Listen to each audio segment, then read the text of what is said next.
Hello and welcome to Byju's IAS. Let's get started and look into our daily quiz. Let's look into the first question. Which of the following have been accorded the geographical indication tag? Suvarnareka mango, Banganpalli mango, Golwat sapota. The answer to this is 1, 2 and 3. Why have we taken this practice question? Because of the reference in the PIB article. So the first parameter from the preliminary examination point of view is to understand the origin of this particular item. So the Golwat sapota is from the region of Maharashtra and Banganpalli and Suvarnareka mangoes are from the region of Andhra Pradesh. Now when we look into the statistics as given under this article, sapota is grown in many states in India. Karnataka, Gujarat, Maharashtra, Tamil Nadu, so on and so forth. But Karnataka happens to be the highest grower of sapota followed by Maharashtra. Now the question is, what is this geographical indication? This is a tag that is given to a particular product. Why? Because it has unique characteristics, because it has a reputation and it has a specific geographical origin. Most of the products that are given the geographical indication are the agricultural products.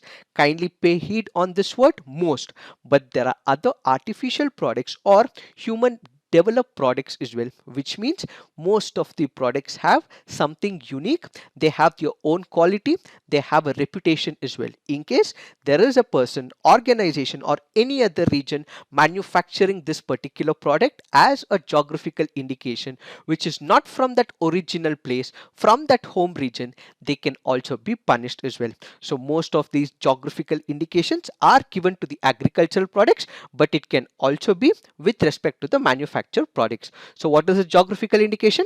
It is an indication which shows importance to a definite geographical territory.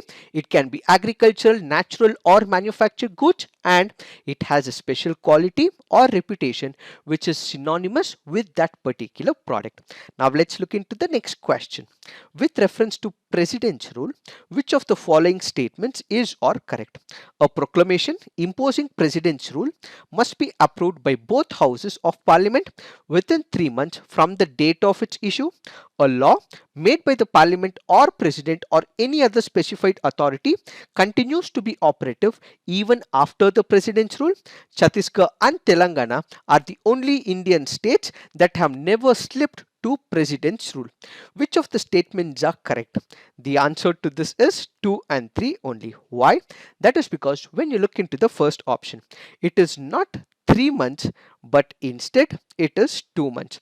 Also remember, when a law is made by the president or if a law is drafted by the parliament, such a law during the president's rule will continue even after lifting the president's rule. In case the new chief minister, in case the new cabinet, new council of ministers and the legislature decide that they want to overcome, repeal this particular law, they can go ahead and do it. But as long as they don't do it, the law continues to be in existence. That is the second option. And when you look into the third option, from the factual point of view, we have Chhattisgarh and Telangana, which are two states which have still not come under president's rule. Kindly remember this fact because it can be important from your preliminary examination point of view.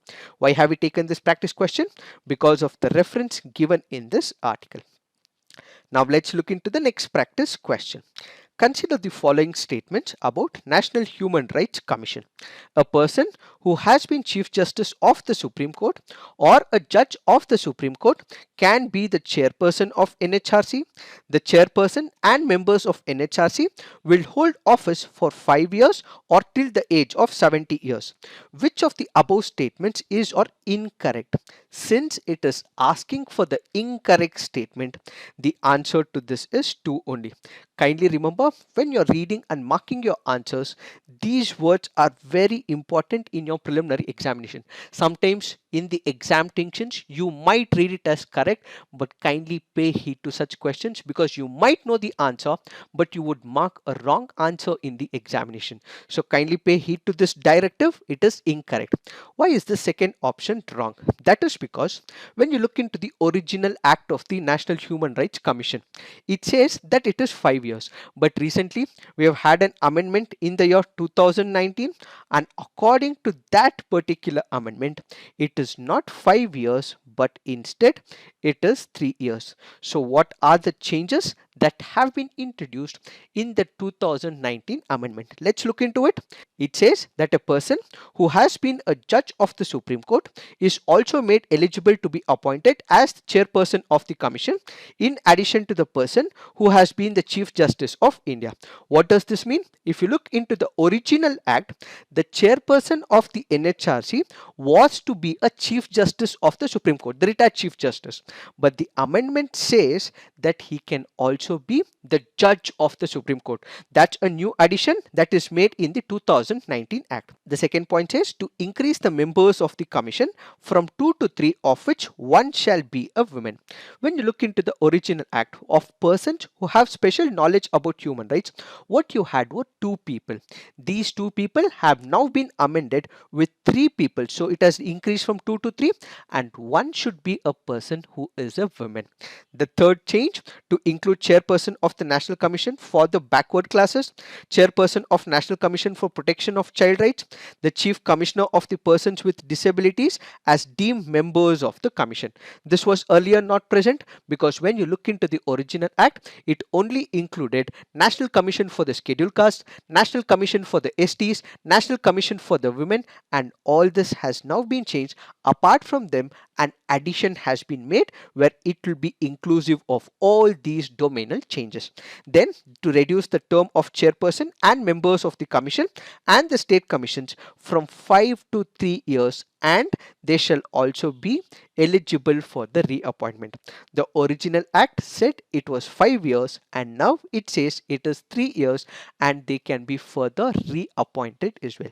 These are the changes that have been made with respect to 2019 Act. If you are reading Lakshmikant 5th edition, it has not made this change because this is a recently amended act. So kindly pay heed to this and update your notes accordingly. Now let's look into the next practice question. Which of the following statements about Central Bureau of Investigation is or correct? The CBI functions under the Ministry of Home Affairs. With the nationalization of the banks in 1969, the public sector banks and their employees also came within the ambit of the CBI. Which of the statements are correct? The answer to this is 2 only. Why? That is because the CBI does not function under the Ministry of Home Affairs, but instead it is under the Ministry of Personnel. Why have we taken this practice question? Because of the reference given in this article. What are the functions of the CBI? Do remember, CBI is the main investigating agency of the Government of India, and from the preliminary examination point of view, it is not a statutory body, and it derives its power from the Delhi Special Police Establishment Act. Another important point from the preliminary examination point of view is CBI is India's representative for correspondence with the Interpol. Now let's look into the next practice question. With reference to cultural history of medieval India, consider the following statements. Siddhas, also called as Sitars, of Tamil region were monotheistic and condemned idolatry. Lingayats of Kannada region questioned the theory of rebirth and rejected the caste hierarchy. Which of the statements given above is or correct? The answer to this is both 1 and 2. Who are the Siddhas? Siddhas are the sages. Siddhas are the liberated yogis. They are the ones who have removed themselves from all types of bondages. They have understood the realities around them, which is why they are called as liberated yogis. Since they believe in Nirakara, or what is called as formless type of God, they condemned idolatry because according to them, meditation will ultimately give all the power that is required. Basically, for a person to achieve salvation, what he requires is the meditation of the formless ultimate reality, which is where they condemn idolatry and they were monotheistic in nature as well. When you look into the second option, Lingayats are the followers of 12th century poet, philosopher, social reformer Basavanna. What did they do? They challenged the whole hierarchy setup that was prevalent in Hinduism, the idea of the caste, and so-called the pollution that was affiliated to certain caste within the fold of Hinduism. So basically, they also questioned the idea of rebirth and rejected the caste hierarchy that was present in the system back then. This happens to be a previous year question from the year 2016. Now let's look into the fact of the day. The fact of the day for today's discussion is the criteria for the UNESCO World Heritage Site. As per the article, India has selected about 6 cultural sites which are tentatively going to be part of the UNESCO World Heritage Site. They are not as of now part of it, but this is a tentative list. Which are the places or the cultural heritage site? It includes Ganga Ghats in Varanasi, temples of Kanchipuram, Satpura Tiger Reserve in Madhya Pradesh, and added to this, we have the Maratha military architecture in Maharashtra, the Hire Bengal megalithic site in Karnataka, and Beda Ghat Lame Ghat of Narmada Valley. Kindly remember, they are still not part of UNESCO World Heritage Site, but instead they are a tentative list. Now the question is, what is the procedure that is followed when it comes to the UNESCO World Heritage Site identification? The first step that a state has to follow is what is called as the tentative list. What is this tentative list? India as a country and any other country for that matter will first have to identify the cultural heritage site in their country. So what do? They have the inventory of names. So they make a proposal. That proposal made by a particular country which a state considers should be part of the nomination, that is what is called as tentative list. So this is nothing but a proposal made by a specific country that they have one of the cultural heritage site which has a universal value and that should be part of the UNESCO World Heritage Site. So this is a proposal made by a particular country. After the tentative list decided by a specific country, what we will have is the nomination filing. This is when the proposal has been finalized and ultimately they will file it as a nomination. Then it will go up to the advisory body. These advisory bodies will have two independent panels. One, the International Council on Monuments and Sites called as ICOMOS, and we will also have International Union for the Conservation of Nature. So both these bodies will independently evaluate whether the criteria has been met by that particular country, and the same will be evaluated and be given to the World Heritage. So the World Heritage will look into this particular issue, and finally if one of the criterias out of 10 is met, that is when World Heritage Site tag will be given to that particular monument. So what is the criteria for the selection? To represent a masterpiece of human creative genius, to exhibit an important interchange of human values over a span of time within a cultural area of the world, to bear a unique or least exceptional testimony to a cultural tradition or to a civilization, to be an outstanding example of a type of building, architectural or technological ensemble or landscape, to be an outstanding example of a traditional human settlement, land use or sea use which is representative of a culture, to be directly or tangibly associated with living traditions, ideas, wild beliefs, artistic and literary works of universal significance, to contain superlative natural phenomena or areas of exceptional natural beauty, to be an outstanding example of Earth's history, including recording of life, significant ongoing geological processes in the development of landforms, significant geomorphic and physiographic features,